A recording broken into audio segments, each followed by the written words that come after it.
let's talk about this MCU multiverse, because, oh boy, there is a lot to discuss over the course of the last week plus that's happened with the MCU after Loki. There's endless possibilities. Obviously, Mitch, you did a big old spoiler cast where you guys talk about Loki and everything. That's gotten a pretty good discussion and people talking about it, which is pretty great. There's so I don't even know where to start with this one because, like, what do you say now? Because nothing is off the table anymore. Like, literally nothing. Nothing is off the table, which... No, I just find it funny that within the span of 2 weeks, there's a conversation of, oh, yeah, none of the Marvel shows are canon now. It's like, well, they have to be canon now. It doesn't matter if they're in the main timeline or not. That is entirely irrelevant. Yeah, so Guess what? They're canon somewhere. Exactly. They're in that multiverse. Because does anyone really think that Marvel are going to go, we have a multiverse. We're not going to put any of the old stuff in there. Yeah. Like the Ghost Rider movies. Like, guess what? They're canon.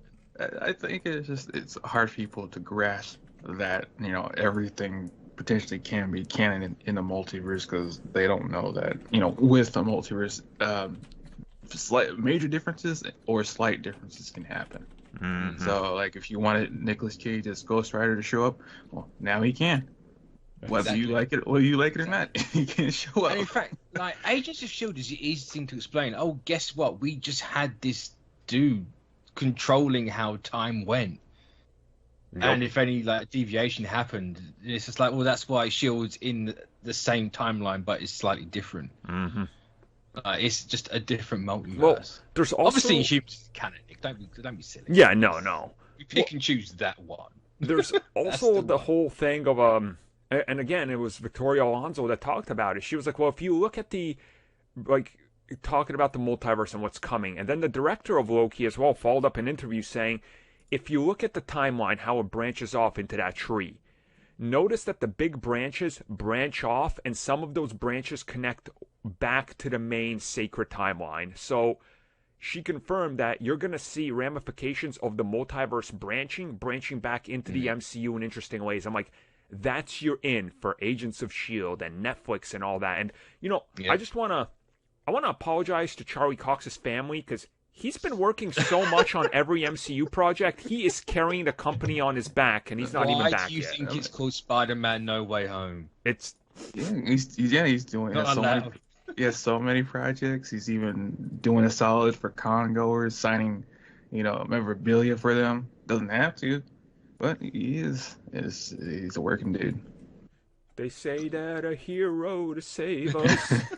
Charlie Cox gonna wait here and cameo. So he's in everything, man. Yeah, but I do like how they set up variants, so you can have same character with varying differences, especially with King. You can potentially have King the Conqueror and Ant-Man while having other versions of King show up in other shows. Oh, we are gonna see 100 different versions of King. I hope so. Get Mr. Timely in there. Get King. We're gonna have Sue Storm King in there.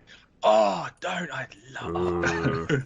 Oh, awful storyline, but just do it. I mean, there is so much that they could do with this whole multiverse concept that now, honestly, I think we can all safely just look at Deadpool and go, okay, you guys have your easy way now. Like, we all said it's like, that'd be too lazy and easy. But the way they set up the multiverse, you look at it, you're like, well, actually, this just perfectly fits now. Like, there's no question about it being too lazy. I still want them to be a bit smarter than that. Same, but I don't know. Like, how do you do it semi-smarter? Like, it's what you gotta do. I don't know. I would take the Gwenpool route. Okay. Where she's outside of comics and then she gets into it. Do that with Deadpool. Like, he's watching Loki and he's like, cool, I guess I'm in now.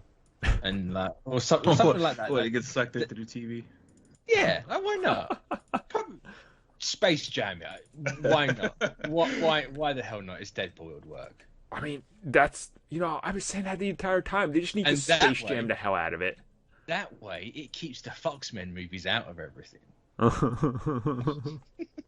he's tied to those. We know he's canonically tied to those. So just like, hey, he just goes and does what he wants. I mean, one of my favorite things that this has brought up into discussion is Marvel has found a way to recast Wolverine and also bring back Hugh Jackman for a goodbye and here's your suit, Hugh Jackman. It's like...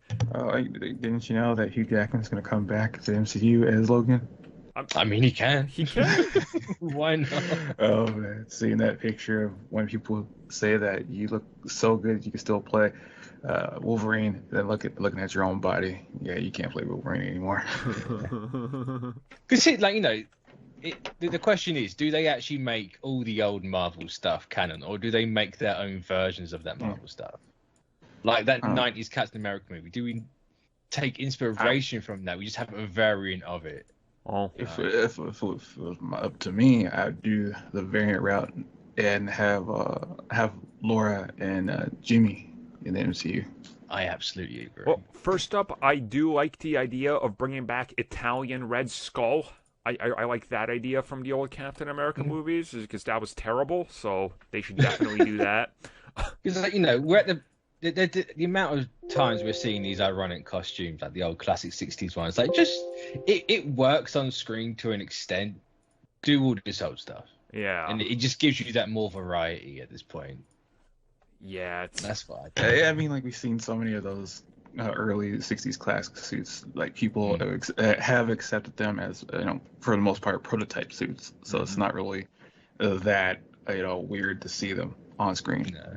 I mean, and they unironically look good next to modern suits. Yeah. Somehow, I'm not entirely sure how that's ever worked out, but they do.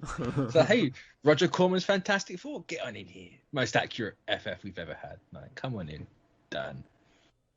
Oh, it's kind of amazing because now again we're back at that conversation. We're like, everything is canon besides Inhumans, so that's pretty good. Yeah. And I do like the idea. Remember, that leak that happened like a year and a half ago or something for Miss Marvel, that they were like, the multiverse is going to explain that the Inhumans TV show is an in-universe TV show for the MCU. I'm like, please make that a reality now, because that seems so I question who got the idea for that and why. Well, I remember it was part of like that giant leak dump that a lot of stuff has lined up with. So I don't know. I'm going to go hunting for that one. Yeah. I love it when old leaks that everyone hates comes true. It happens every time. Yeah. It's been more in your face recently with how accurate it is. So with all that, now that they got this whole concept of the multiverse, we obviously know there's going to be so many moving pieces and parts of this timeline and things intersecting and going down, you know, like reversing back upon itself or whatever they decide to do. I think it starts to make sense now when Kevin Feige said, we have many more unannounced multiverse projects. It's like, oh, this is like an entire phase now. Like, it's a lot. Just what can they announce this year for? I suppose we have no idea what Doctor Strange is doing. Well, we kind of do, but we don't know where that's going to end up. Yeah. It also makes me think, is like every villain now in one of these films going to be revealed to be a variation of Kang? They're like, you thought I was Nightmare, but I'm Kang Nightmare. I hope not. That's going too far. Yeah, that would be like, that's way too far. Oh, they could. That'd be the lazy, easy way in, but it's like, no, that's. I just want to see the Council of Kings. That's all I want. Yeah. I think that's what you do. You introduce different versions of Kangs throughout Phase 4. Then you have like the Council of them, and then you've got to have like Kang whittle himself down to one at some point. Well, I mean, for what we know now, Quantumania is having a Kang. Loki season 2. Well, no, isn't that Kang the Conqueror? Didn't they specifically? Yeah, I think they said, like, specifically Kang the Conqueror is going to be in the Ant-Man movie. And then whatever Kang is appearing at the end of Loki will be in Loki season 2. So that's 2 variations we know of. There's got to be more. Like, yeah. Well, you've got people like Mr. Time. Like, there's enough variations of like Ramatut, Mr. Timely, Kang, or you're gonna get Iron Lad, Kang. Oh, Iron Lad's 100% in Ant-Man. I don't care what anyone says. Yeah. There's no way they're doing all this Young Avengers stuff and they miss out the catalyst for their biggest volume. that'll be There's one of no the way. characters they use the quantum realm to go get. They're like, whoa, this Kang isn't Yeah. corrupt. Let's go get him. And then Kang chases them through the.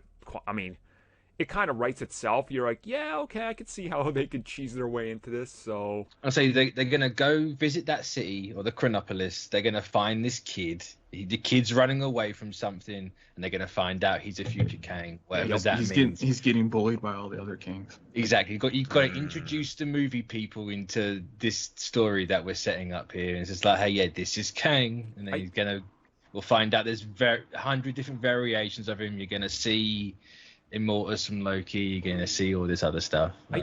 I can't believe we're at the point where, out of all the MCU shows they announced, the one that a lot of people are like, Loki. It's the most important piece of the entire next phase puzzle and big villain. What an insane idea. I mean, but look, I made a video. People were like, oh, you're just hating on the old Marvel shows. No.